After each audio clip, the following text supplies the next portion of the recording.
How to create a Pied-de-poule or Houndstooth seamless pattern in Illustrator. Select the Rectangle tool and create a square by holding down the Shift while you draw the square. Duplicate the square by holding down Alt and dragging the square to the right. And now, select both squares and repeat the process. Let's do it one more time. Let's duplicate the vertical squares as well. I'm just going to create a grid system that we're going to use as a reference for the seamless pattern.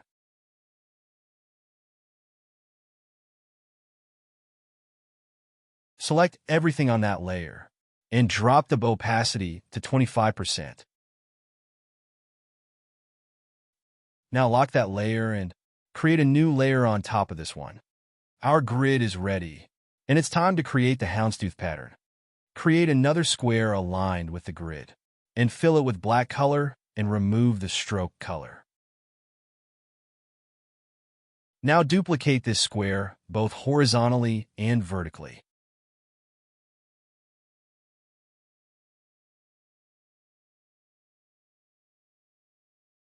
Draw the so-called tooth or the tail-like shape. Make sure each move you make is intersected and centered while you are drawing. Notice these purple indicators. Reflect this part and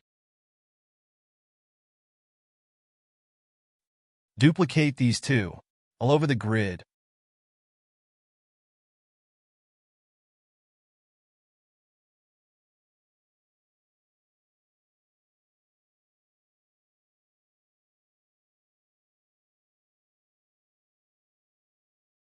Let's add the triangular parts to the top of the Houndstooth.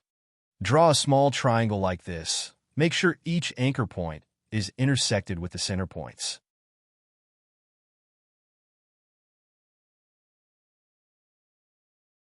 We need to reflect this one and then duplicate these two pieces all over the grid to finalize our Pied-de-poule seamless pattern.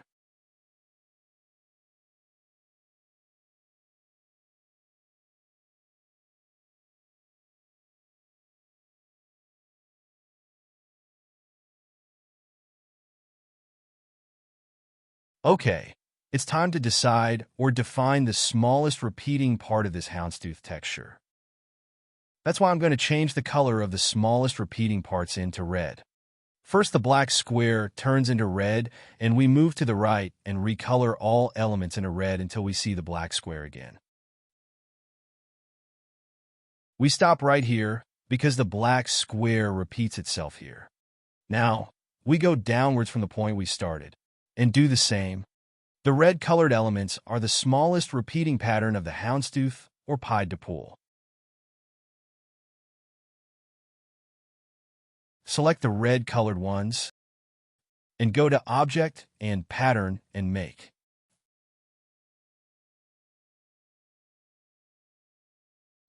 Now, we are in Illustrator Pattern panel. If you zoom in, you're going to see tiny hair lines between the repeating pieces. We don't want these gaps. We need to get rid of them. You see the blue square outline. This defines the smallest repeating pattern border. We need to make sure that intersecting lines are exceeding that blue border line. With Direct Selection tool, reposition these anchor points.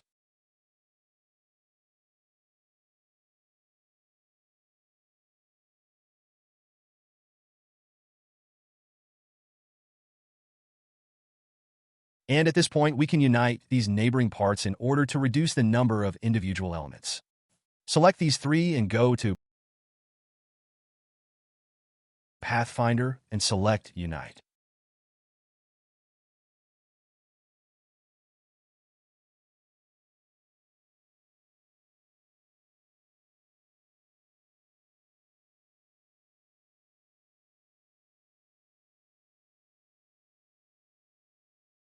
You see that beautiful Houndstooth pattern. Thanks for watching.